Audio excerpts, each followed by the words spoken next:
The best part about this movie for me was the fact that the last 2-3 minutes, Cineworld decided to put the lights back on. So it's like they're saying, no, you know what, you just don't have to watch this movie.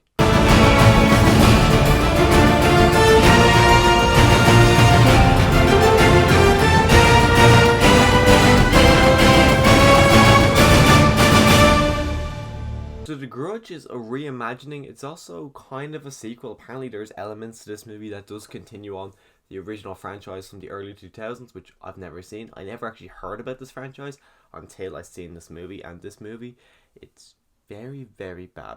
The way it's told in 2006, which is, I believe that's the connection to the original movies. I was watching it, I was like, why the hell is it taking place in 2006? What does it add to the story that takes place in the past? But apparently it is to continue on with the other movies.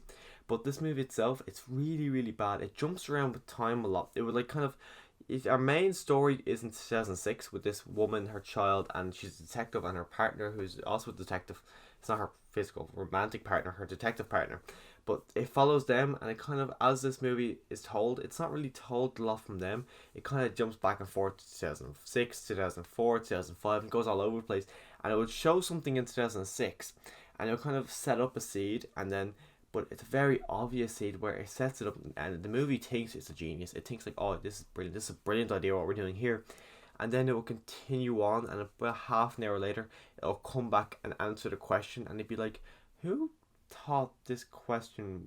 Who actually thought that was a question, rather than that was an obvious statement of, oh yeah, this is what happened? Because there was nothing in this movie that surprised me, and I was kind of hoping that a lot of it would, because I do set up a lot. I'm like, okay, this is obvious. As soon as like, there's a scene where someone is found in a car, and it's a body that's been decayed over months, and as soon as I seen it, I'm like, yeah, as soon as the character gets introduced, I knew who that character was.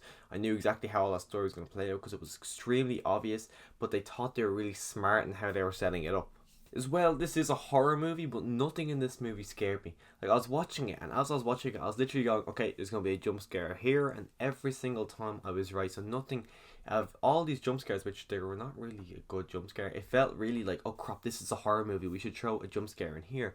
So none of them really stood out. As well, there'd be kind of scenes when our characters are walking, and you'll see an outline of a body behind them, and my guesses for those was, it was in post-production. They were watching it like, crap, this is a horror movie, we haven't put anything scary in a while, let's just throw an outline over there in the corner, which is what really, it felt like that to me, because it didn't feel like those outlines were there originally. That was never their plan to put one in, but they said, shit, oh crap, this is a horror movie.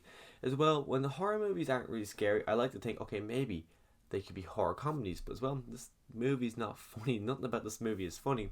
Our characters, we've got a good amount of characters, but none of them are memorable. I couldn't tell you any of their names, any of their plots. I seen this movie last night, and I completely forgot most of it, because it's such an unmemorable movie. Like, all the performances, they're okay. No one actually stood out to me.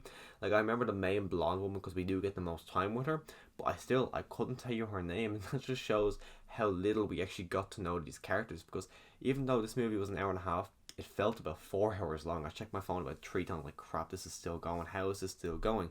I just kept going and going. But even though it kept going and going, I just didn't feel attached to any of these characters, and like, didn't care less if anyone died, because I knew they were all gonna die. I knew the way they set the movie up. I knew, oh yeah, that's gonna die, that's gonna die.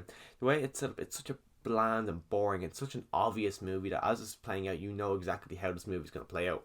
But when it comes to The Grudge, don't see it.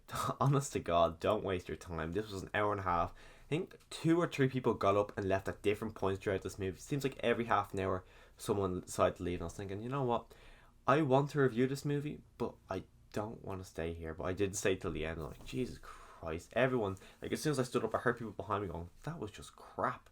This movie itself was just it was a crap movie. There's nothing redeemable about this movie. No ambition to ever watch this movie again. If someone said, do you want to go see this in cinema, I'm going to say no. I'd never. If it came on Netflix, I would never watch it, and I'd never ever recommend this movie to anyone, because it is complete shit. But if you like this review, click the subscribe button so you can see other movie reviews just like this one. And as always, thanks for watching.